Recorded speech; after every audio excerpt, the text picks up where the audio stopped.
As the world continues to be distracted by the Chinese coronavirus, the Chinese are utilizing order out of chaos to strengthen their global position.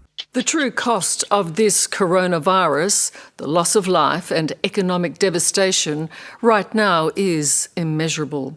But what can be counted is the money governments around the world have already spent trying to combat it. So far, it adds up to a staggering $6.5 trillion. In a class action launched in the United States, China is now being sued to get the money back. The lawsuit accuses Chinese authorities of negligence, lies and cover-ups. Do you think that there should be some consequences if in the end, China was responsible for all of this? Well, if they were knowingly responsible, certainly. If it was a mistake is a mistake.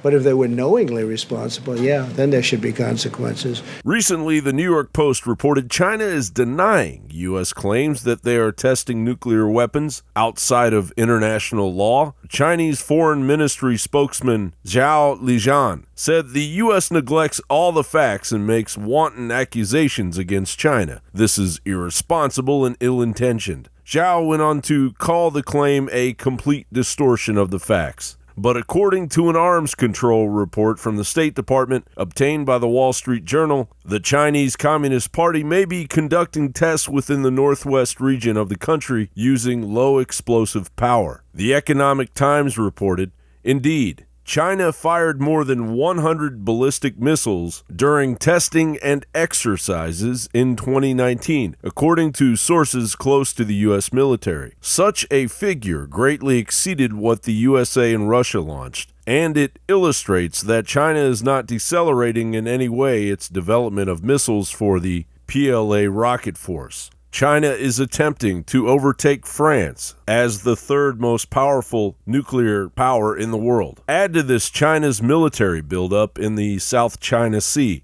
a crackdown on democracy in Hong Kong. At least 15 veteran pro-democracy activists were arrested today in this very high-profile roundup, even though Hong Kong is still reeling from the coronavirus pandemic. Hong Kong's Democratic Party founder, 81-year-old Martin Lee, was arrested and driven to the police station as cameras swarmed around him today. Lee was one of many activists who protested against a since-withdrawn extradition bill that would have allowed Hong Kong residents to be sent to mainland China to stand trial. Authorities say the arrests were made on suspicion of organizing and taking part in illegal assemblies last year. And a global infiltration of the coronavirus response. French President Emmanuel Macron had a message for US President Donald Trump. France will not block Huawei or target specific companies.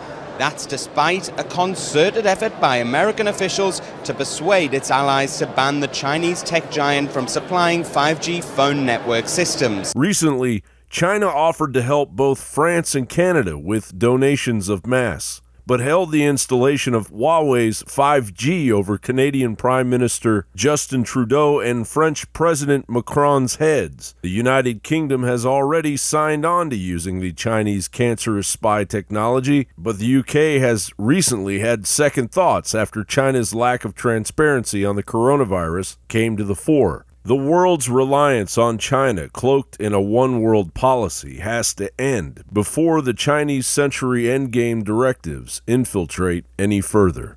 John Bound reporting.